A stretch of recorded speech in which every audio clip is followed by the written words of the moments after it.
Welcome to Totally Naked Movie Reviews, where we review today's top movies, stripping them down to their bare essentials and exposing any faults they may have. Tonight we look at Sharknado 5, Global Swarming. Now I can already hear a bunch of you just rolling your eyes at the idea that there's another Sharknado movie, and I kind of get that with this one.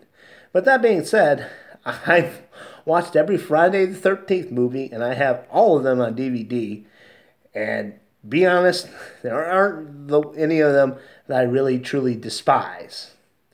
I mean, they're kind of like cold pizza.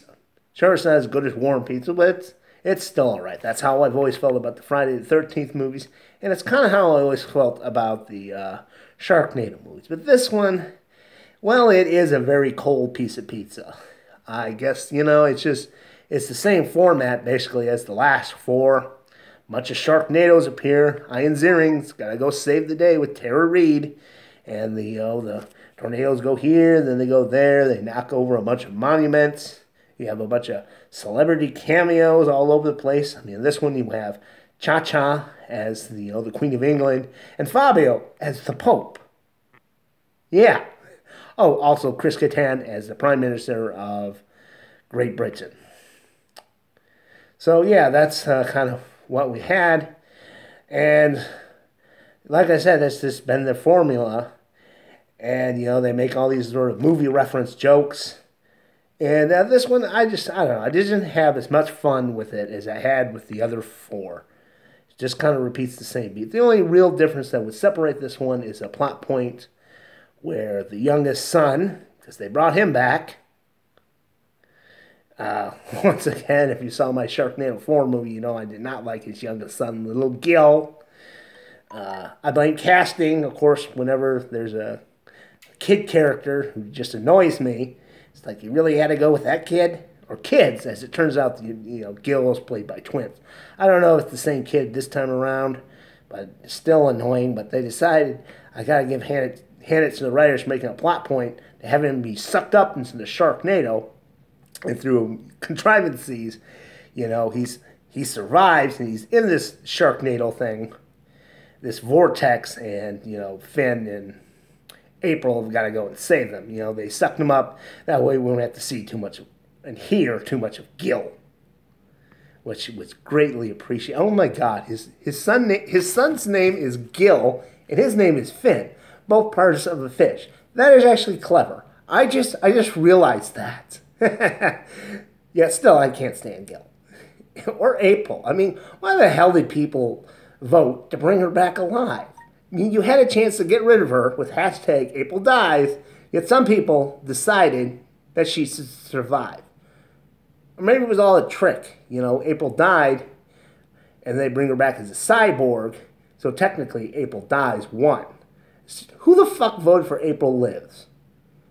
Oh, like I said, Tara Reid, once again, bringing back her style of monotonic acting, which led to a very kind of funny joke where, she's a cyborg after the events of Part 3, and of course you learn this in Part 4, and once again she's still a cyborg, and this one she gets pretty damaged pretty well. She loses half of her body, and they go to Olivia Newton-John and her daughter, apparently. Well, I don't know if it's her actual daughter.